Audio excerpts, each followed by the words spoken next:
Selbst Nikotin durch passiv Rauchen kann das Risiko für Parkinson senken. Gehirnatrophie. Atrophie heißt, wenn das Gehirn schrumpft. Und bei 70-Jährigen sieht man im Schnitt 10% weniger Gehirnmasse. Ja, heuer werde ich 69. Also das ist schon für mich auch ein Grund, mich dieses Thema zu widmen. Ich will mein Gehirn erhalten und mich schützen eben vor Neurodegeneration. So, ja, ich grüße euch.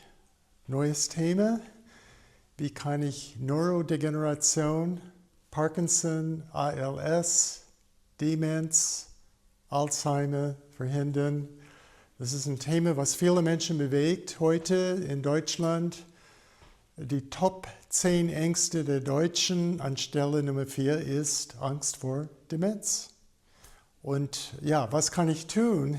Und ich wollte euch ein paar Sachen zeigen, die präventiv helfen können. Wir haben interessante Studien. Und ja, ich finde, Nikotin steht auf meiner Liste. Weil wir haben interessante Studien, die zeigen, dass wer raucht, hat bis zu 60% weniger Probleme mit Parkinson. Und ich sehe so viele Patienten heute mit Parkinson, Krankheiten, Schüttellähmung. Und das hat wirklich enorm zugenommen. Und ich begleite diese Patienten, habe auch eine coole Therapie, aber da muss ich ein anderes Video drehen mit dem Thema, wie kann ich mit Parkinson, wie kann ich das therapieren. Heute geht es mir um die präventive Seite. Und ja, aber ich empfehle nicht ich empfehle nicht das Rauchen, sondern wo kriege ich sonst Nikotin vielleicht durch meine Ernährung? Ja, also Tabak gehört zur Lichtschatten-Familie, Pflanzenfamilie, die Solanaceae. Auch Belladonna wird in der Medizin eingesetzt, in der Homöopathie. Das ist eine Lichtschattengewächs, Solanaceae-Familie. Aber wir haben auch im Supermarkt Lichtschattengewächse, und Paprika und Auberginen und Tomaten, auch Goji-Beeren in der chinesischen Medizin, die kann man auch im Bioladen kaufen, bei DM habe ich die gesehen. Physialis, das sind alles Lichtschattengewächse und die haben alle kleine Mengen von Nikotin, was sie liefern. Auberginen ist ganz oben auf der Liste, 100 Nanogramm pro Gramm. Bei Tabak ist es 100 Nanogramm pro Gramm. Bei Tabak ist es 100 Nanogramm pro Gramm, also 10-mal mehr als Auberginen. Aber auch Tomaten haben auch kleine Spuren, auch Paprika. Heute werde ich Paprika benutzen für einen Fermentsaft. Und ja, wenn ich diese Einnahme erhöhe, dann könnte es hilfreich sein. Und es gibt sogar Studien, die darauf hinweisen, eben, dass eine bessere Versorgung mit Nikotin, selbst Nikotin durch passiv Rauchen kann das Risiko für Parkinson senken. Ja, und das finde ich eine interessante Sache. Deswegen würde ich heute jetzt einen Fermentsaft machen mit Paprika, rote Paprika in Bioqualität natürlich. Also alle Paprikas kann man nehmen, auch die grünen Paprikas, die gelben, die orangen. Und ja, ich würde das auch mit Auberginen in Zukunft mehr einsetzen, weil die haben scheinbar die höchste Gehalt an Nikotin. Und das würde ich alles so in meinen Fermentsaft geben. Ja, was kann mich sonst schützen vor Neurodegeneration, Gedächtnisverlust?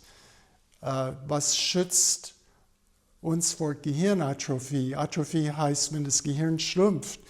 Und bei 70-Jährigen sieht man im Schnitt 10% weniger Gehirnmasse.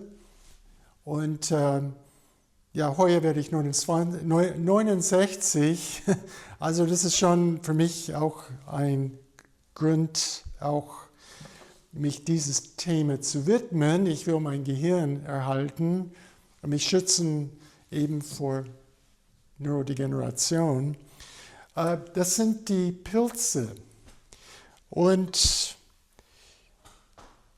die Ergothionin ist ein sehr wirksames Antioxidant, was vor allem die Mitochondrien schützt vor Oxidation und Degeneration. Und es gibt so kleine Transporte in den Mitochondrien, damit die Mitochondrien dieses Pflanzenstoff besser aufnehmen können. Also das heißt, die Mitochondrien sind damit eingerichtet, eben auch Ergothionin aufzunehmen. Und dieser Pflanzenstoff kommt in Pilzen vor, aber auch in Tempeh. Weil Tempeh ist das wird aus Sojabohnen oder auch Lupinien gebildet mit einer Pilzkultur. Das heißt, alles, was mit Pilzen zu tun hat, und ich glaube auch, dass Nährhefeflocken, das ist auch eine Art Pilz, und Hefepilz liefert auch Ergothionin. Deswegen, ich nehme jeden Tag 2 Esslöffel Nährhefeflocken mit Kokosjoghurt.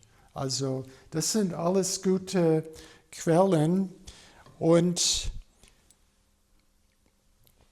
besonders reich an Ergothionin sind Außenpilzen. Die sind wirklich ganz oben auf der Liste und die sind relativ günstig. Also Shiitake sind viel teurer und ich glaube, die kosten 13 € pro Kilo im Bioladen, also relativ günstig.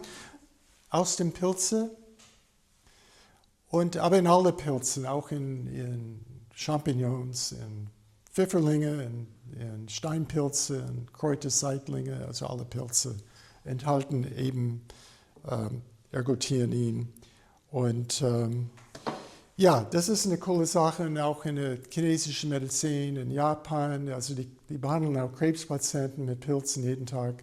Verschiedene Pilzkulturen, bis zu 12 Pilzen werden gebündelt und auch bei Krebspatienten eingesetzt. Und wir sollten immer gucken, was machen andere Länder, andere Kulturen, zum Beispiel beim Thema Krebs als adjuvante Therapie ist das interessant. Ja, dann kommen wir zu den Anthocyanine. Das sind diese vor allem in Blaubeeren und Heidelbeeren wichtige Stoffe, bessere Gefäßfunktion, bessere Durchblutung, präventiv schützt vor geistigen Abbau, damit wir messerscharf bleiben bis ins hohe Alter, Blutdrucksenkung, mehr Sehkraft, Augenlicht, schützt die Netzhaut vor Degeneration. Das ist ganz wichtig. Auch bessere Sehkraft in der Dämmerung zum Beispiel, auch interessant. Stabilisiert den Blutzucker und auch Krebsprävention, also eine ganze Reihe von interessanten Wirkungen. Aber Blaubeeren sind relativ teuer.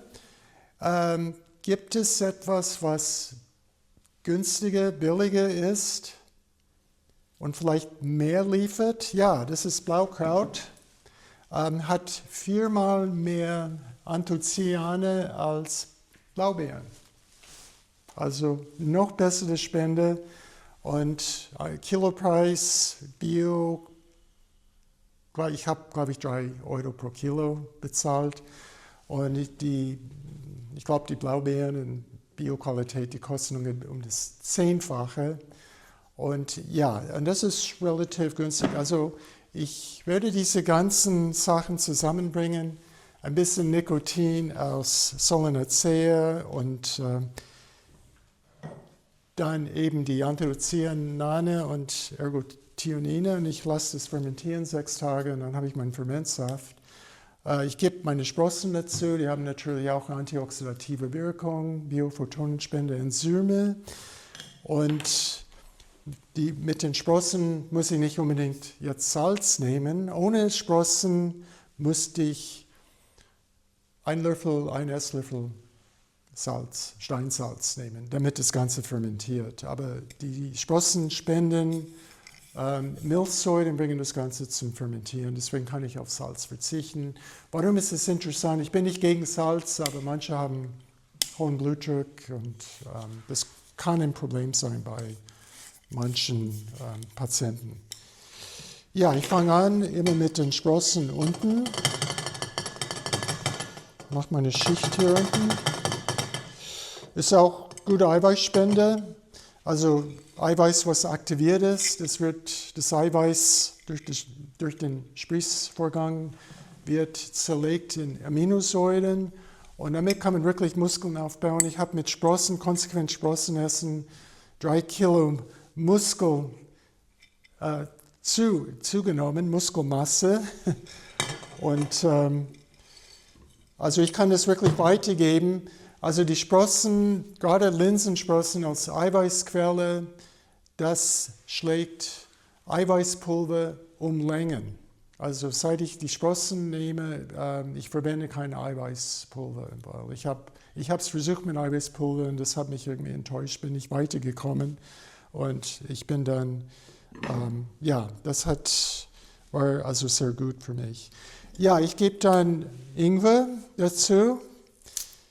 Ingwer ist antikrebswirksam und auch für die Gefäße, Durchblutung, antioxidativ und gebe Kurkuma auch. Kurkuma schützt, kann laut Studien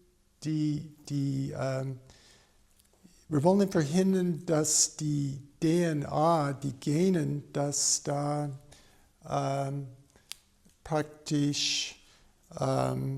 dass diese DNA-Stränge quasi, dass Fehler da eingebaut werden, dass sie verletzt werden oder oxidativ Fehler entstehen und also diese Kurkuma-Wurzeln schützen um 50% weniger Schäden an DNA-Stränge. Das ist eine Menge. Dann gebe ich ein paar Pastinaken, Wurzelgemüse, dann halt meine rote Paprika und dann meine Pilze. Und also wir machen das ganz bunt. Dann kann ich auch vielleicht ein klein bisschen Fenchel, das ist immer gut. Fenchel ist sehr darmfreundlich und ist auch gut gegen pathologische Bakterien, wirkt ein bisschen antiseptisch. Und ja, und dann bringe ich meine Kohlblätter und ich zeige Ihnen einen Trick.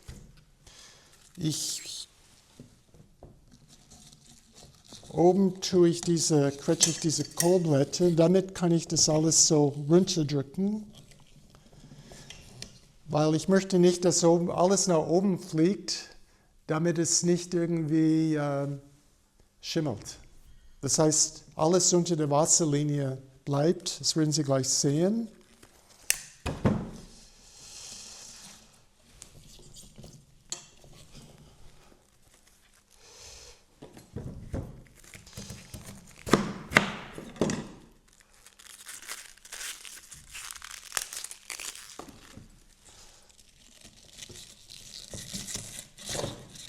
Und dann werden wir ich denke, ein perfektes Fermentsaftergebnis haben. Und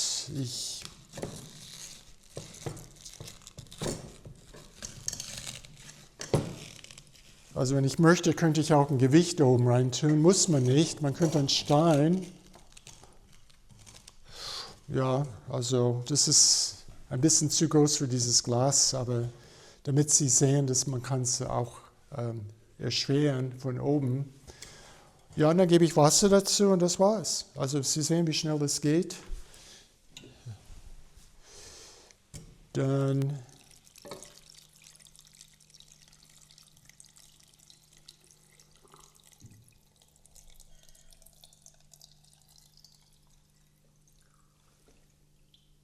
also perfekt, ziemlich weit nach oben und alles ist gut bedeckt. Ja, das wird nicht gehen, nicht mit diesem Gewicht.